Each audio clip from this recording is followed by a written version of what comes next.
Hi guys, welcome back to Pillow Pod. I am Chloe. And I'm Sophie. And I'm not going to say this is Pillow Pod, but this is Pillow Pod because I can't stop doing it. They must be sick of us in these Sick of intros. us. Sick of it. Yep. Our poor production team hearing the same rubbish intro every time. Right. Okay. So today we are talking about a really fun one here, and it's very important, whether you're at the beginning of your business journey, in the middle, preparing for a rebrand and expansion, whatever. This is relatable to any business owner. So this is about why is your branding important and who is your audience? So a good brand identity, the fundamentals of this really is having a good and strong brand identity is all about the first impression you're leaving a potential consumer, client, whatever on social media. And also with your branding, you set the expectation, you set the tone of voice, and you kind of lay out what people are going to expect from you as a business, as a service, as a product. Like, for instance, you take one look at us, you see pink, you don't think, this is formal. Yeah. This is serious. I bet this is really boring and serious. Really classic, really traditional. Absolutely not. You look at this, you're like, right, modern, vibrant, funny. Yeah, but the whole thing with branding and a brand identity, this is the main way you're going to get your personality across. Yeah. Obviously, if we had no sense of humour, we probably wouldn't be sat here in pink. There is a level of irony. There is a bit of method to the madness here. But also, with your branding and your relationship with your audience, that's how you build trust. Yeah, 100%. So, and like a big example of this is if you think about the big brands, Nike, you see the tick, you don't need to see the name Nike next to it to know it's Nike, because they've built an element of trust of, you see this on a trainer, it's from us, we've created it, it's a relationship you expect. You expect the level of detail, durability, everything that they are known for, because they are such a well-known brand. You recognize that in the tick. I love the tick. Yeah, it's good. It's simple. It's nice and minimalist. It's really clean. But like, I'm about to really rock your world with this information. When we were researching all of this and like looking into examples, one that whenever you'll look for branding or you'll look at people who do marketing, like any inspirational quotes, it always comes back to Coca-Cola, man. Coca-Cola. Big Coca-Cola stands here. Coca-Cola! Well, she's a Coca-Cola, I'm a Diet Coke, just to really put that out there. So disgusting. I can't do full fat Coca-Cola. Carbonated water. You are just drinking petrol. I can't. Right. Stop hating. I love Diet Coke.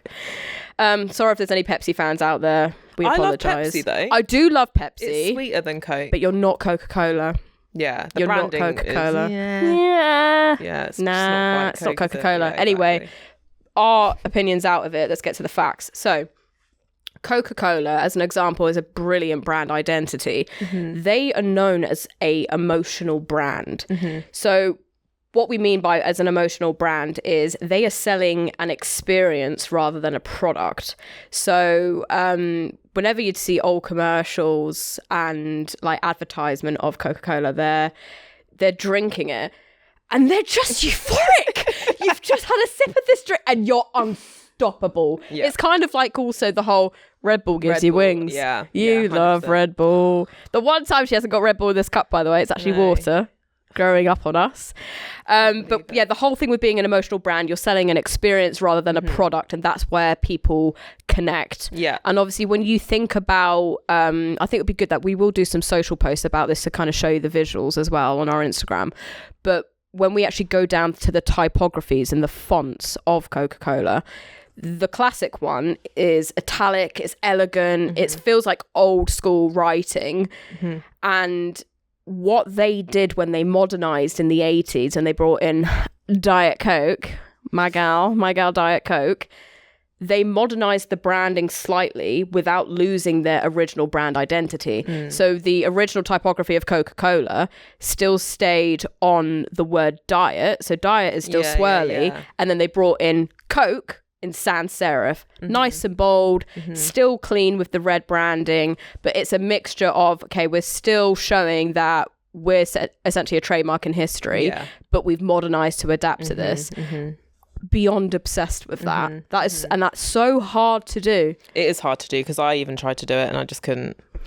Like with my own business, when I was trying to rebrand, I was like, this isn't working at all. You're like, how's Coca-Cola doing it? I think you might be a bit behind on Coca-Cola. I'll be totally honest with you. No one's being a hater here. I just chinned my microphone. Oh dear. It's covered in foundation. Sorry, guys. But yeah, back to Coca-Cola. Where they modernized, I think that's so fascinating. Because they still have, like you think of Coke, what do you think of? The colour red. Yeah, 100%. And what's fascinating, going to blow your minds again, with branding, when you kick, we're not going to swear, kick butt, see that? No, that's so cringe. Kick butt. Kick butt. Kick butt. When you kick butt so hard on your branding, you get to a point where, oh, look at that, your colour's been trademarked. So if you actually look it up, Coca-Cola red is a trademarked colour. Tiffany blue, trademarked colour. And Barbie pink. Yep. Barbie pink, Barbie dreams. They're all trademark colours simply because they've all started from branding. And that's how impactful and recognisable you can become as a brand. Is people see that and they're like, oh my God, that's Coke. Oh my God, that's a Tiffany box. Like Tiffany are known for their Tiffany box simply because of the clean blue that they have and then just their brand name. That's how like clean and elegant their branding is. It's so recognizable. But I'm so obsessed with Coke. I need to stop talking about Coca-Cola. So obsessed with it. But like another one as well, with like when we're bringing up examples of brand identity, you'll see it everywhere, whether it's smaller businesses, conglomerates, huge brands, fashion, magazines. As an example as well, fragrances. When you're in between watching I'm a Celebrity and the ads start rolling when we're all kicking off and we want to fast forward and we can't because we can't afford a skybox at the moment, here come the ads. You know when you're about to be hit with a fragrance advert. You can feel every it. Time. It's the whole I've taken off my bike helmet. I'm in the middle of Paris. Or they're in the desert. Desert and they've just got off their camel. They're like, I can't carry on the day. What would you do for love? In comes Natalie Portman and you've just been taken clean off your feet. Like, here we are. Like, I'm sat there and I sit with my partner. We guess what the ad's going to be. I'll be there like, coffee, fragrance commercial. And I love it though, because it's like where it's predictability isn't a negative thing. No, because not always. Especially when it comes to your marketing and your advertisement and it's like, we're going to be putting out a fragrance commercial. Obviously it's going to be really heavy on storytelling. It's going to be heavy on relationships, love, journey. They're normally in a really glamorous place, but they're selling again as an emotional brand. They're selling an experience rather than something that is in a bottle.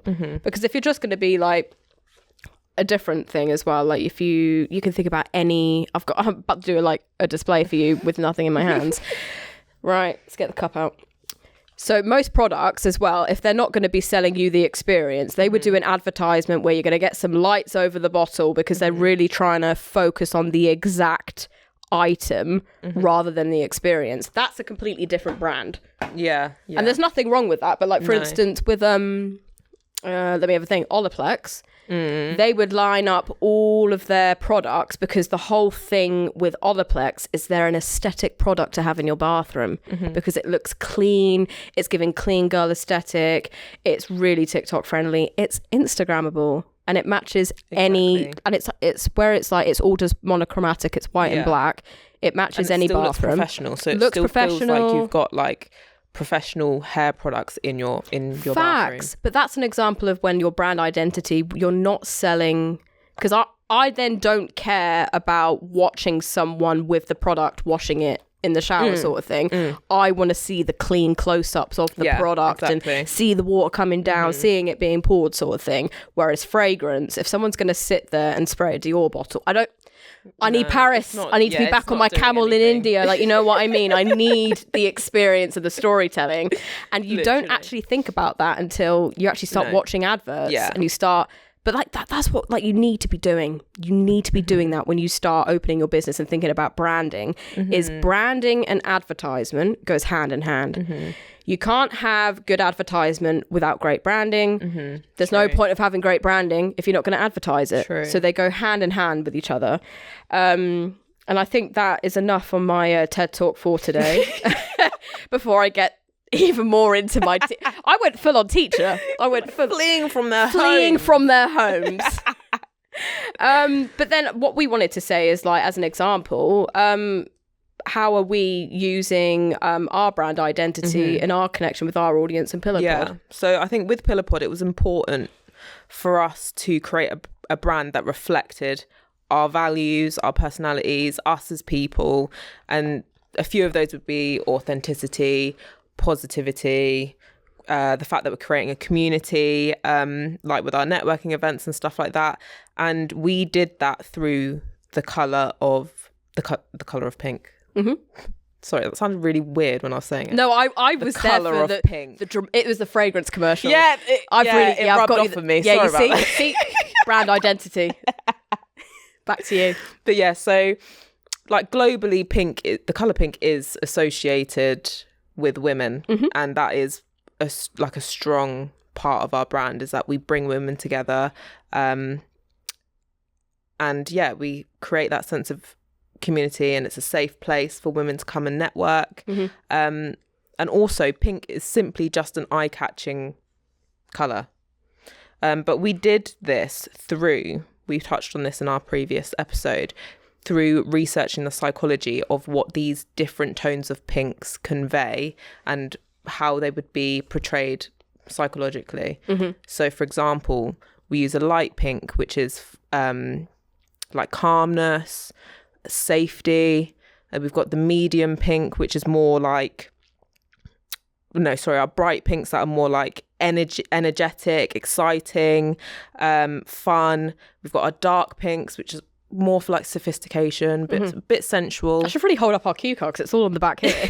This is what we're talking about. But then we've also got red, which is like I love the red. Yeah, it's sort of like backlit, like. But it stops the pink bleeding. Exactly. So that's when you've got to get your graphic designer hat on. Yeah. And you got to think, okay, how is this still? Because it's but like red means passion, by the way, Ooh, and that's just that's a bit of us. Yeah, exactly. Just a bit of me. Bit of me. Bit of me. But yeah, we like to make it our mission to live and breathe pink as a brand. Hence why we're sat here in pink. Hence why every networking event, come and wear pink. Our whole grid is pink, and that's simply for cohesion and like consistency within our brand, which is also extremely important with branding. Because if it was like tomorrow, can you imagine if we posted blue on our There'd grid? Be riots. We'd be finished. Riots finished. We've been on the news. Piers Morgan's gone for us, mate. Absolutely not. No, but what I love though is like we've set the bar, so there's a level of expectation from our attendees, from podcast guests. All of it is, even if we didn't say you need to wear pink to the networking event, I feel like people would feel like people just come. Yes. Because they want to be a part of it. That's subconscious. Isn't that it's so crazy? Wild. I love it. I love it. I just love it. It's so fascinating. No, it's But mad. like this is what you've got to get into though, because sometimes when you're setting up your business, there are the boring things. Yeah. Dealing with the tax man, dealing with accounts. I'm asleep. I'm not going to sit here and be really inspired about your tax pot, because it's going to look at you and but really to be wind fair, you that's up. why we've made like a pink expense sheet on Canva, just to help us. Our pink expense sheet. When we bring our accountant in, they have to wear a pink suit or I'm not turning up. You need to remind me. Even like all of our episode plans and stuff like that are pink, just so we can get a vibe of our own brand whilst we're doing behind the scene things. Do you know what I mean? Because it just feels like Dr. Zeus for me when like they're creating this whole world and we're just making Barbie Dreamland at this point for entrepreneurs, because I just love the irony though in a market that is so dominated with pastries and black suits and whiteboards. I've had enough. I'm bored. I'm bored, and I wouldn't be going to that. No, like 100%. We've created something that we would want to go to and something that we couldn't find. Yeah. And that's like the most important thing. But I'm so obsessed with our branding, and I love as well. Like, you should also what we've recently done is pillow pod to pee. Yes, sounds quite cute, doesn't it? That was a smart move. That was. Yeah. Do you want to go into the details? Tell the people it's that. So basically, PP is our shortened logo, which is more of like, it's more of a smack in the mouth. Do you know what I mean? When we say smack in the mouth, we mean like, boom, it's here. We mean it in a loving way. In a loving way. Yeah, whereas like pillow pod, let's get into bed, it's a bit long, but the PP is just a light little smack. And yeah, so we did that just to shorten it, and we were able to put that on our Instagram display picture. Yeah. So it's readable and it's clear. And it also the 2 P's signify us. I'm going to start crying. Don't look at me like that. No, we're a P. PP. Bless our PP in the flower top.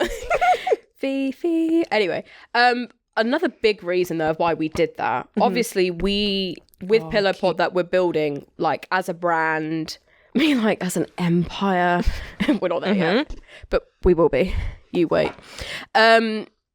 With PP and Pillow Pod, we wanted to kind of differentiate between the podcast as its own being and our networking events as well, because that's when you've got to then, because your company changes. When we started Pillow Pod, networking wasn't even in discussion yet. It was just us on the pod, just us on socials, which is why Pillow Pod, let's get into bed. Let's get into bed. Obviously, we're not physically in a bed, but we're in pajamas, we're cozy. It's creating that relaxed nature. That's not the same tone of voice when it comes to networking. Right. Whereas PP, it's loud, it's vibrant, and it's still playful, but it doesn't have kind of the conflicting let's get into bed, because it doesn't make sense in networking, but it still makes sense for our brand as the podcast. But that's just where you've got to reassess, because branding changes. Yeah. And obviously, we know branding changes. We've just rebranded. She's loving it. We've just rebranded our own businesses outside of Pillow Pod as well. Rebranding is the most difficult. I thought it's starting hard. The business in itself was hard. Rebranding from something that you've already done is so difficult. Yeah, because you don't want to like scare off your existing clients. Exactly. Does your tone of voice change? Exactly. Yeah. And I know I feel like my tone of voice has changed. Definitely. Go. I think you should go into it. So when I first started Black, which is my semi-permanent makeup business, we went for Black branding, and I feel like that in hindsight was a mistake. It's just very boring in my opinion, and it didn't reflect me as much as I thought it did. But also I feel like when you're also like creating a brand, it doesn't necessarily have to be a full-on reflection of yourself. Like for example, my new branding, I want it to look luxurious, elegant, slightly mysterious, whereas before I feel like my branding was slightly cheap. Interesting. Cheap looking. Yeah. And I feel like with my new branding, it will allow me to actually physically charge more, simply just based off of my branding. It conveys a level of establishment though. Yeah. Because now like you've leveled up, so then your branding's going to level up, and a lot of people do. Like obviously we've just hit our 1 year, which is why we felt it was a good point for both of our businesses to rebrand. Because again, your client target changes. Yeah, exactly. Like when you started, you didn't start like looking into Mayfair or looking into the prices you now have or the offers you have. When you start, you're just trying to get the ball rolling. Exactly. And I rushed all of my branding to begin with. But it's trial and error. You also change as a person, you change as a business, you change of what you're doing. Like when I started, like I've had 3 brands, guys, 3 brandings. At the beginning, it was an absolute ADHD nightmare. There was yellow in it. Don't even try and go looking for it because it's been removed. No. And it's buried 6 feet under. No, but I remember us looking at that like, that is sick. That is sick. I can't believe you let that leave Canva. Sorry. That's on you. I'm so sorry. That's on you. It's actually disgusting. Honestly, quitting my full-time job for that branding. Jokes. Anyway, after that, I was like, right, let's get a bit, we need to make it a bit better. We need to make it a bit better. And it wasn't tickling me. Yeah. I wasn't there yet. Because for me, where it was hard as a content creator, as a photographer, I work with so many different brands, aesthetics, events, that it's like, okay. And then I was doing weddings as well. So how do I create this brand identity that is going to be attractive to all markets? Because you need to be attractive for a certain clientele that is looking for a beauty service, and like to obviously make themselves feel more confident, blah, blah, blah. I need to be tangible for everyone. But to a level you can still niche it down. Oh, no. Your audience is a lot larger than but then I need to niche it. I've niched it down, and we've gone very editorial chic now. And mine was inspired from the like a combination of like Vogue and how do you say it, Saint Laurent. Yves Saint Laurent. How it like overlaps, and it's like, and we sat there for about 45 minutes just moving CDS into different places like Tetris, and and then it's don't touch anything. Yeah. The laptop's on fire. Do not move. This is it. 1 centimeter, it's over. And then I finally have it, because then I've got the typographies that work in both brands, because I've got Chloe Dana Studios, which is my commercial work, and then Chloe Dana Weddings, which is obviously weddings, and they both have the same typography, but one is black and white, one is cream and black, and it's just, I'm so happy that it's there now. So clean. It feels clean, and it feels like I'm going to get a luxury service from you. Facts. Because like that's where like it needs to, but also you'll find it that your skill will level up the longer. If you look at our skills from the beginning to now. Like me at the beginning, I was filming on a BlackBerry. Like, I'm being sarcastic, don't panic. But like now you then look like, yes, I've actually really formed, I want to be luxury. This is what I want to go for. So my branding needs to match what my tone of voice is. But yeah, to wrap everything up for this branding episode, guys, what we want to leave you with it, whether you're looking at starting your own branding, if you're right at the beginning, or you're thinking about a rebrand like we've just done, just make sure you've got a bestie with you to support you through it. It is dank when you get on the other side, but to kick it, it's rough. It's dangerous out here, but you just got to make sure put some time aside, don't rush it, maybe get some feedback, do some research, but the things you need to be thinking about is, who is your audience, who are you tailoring this branding to attract?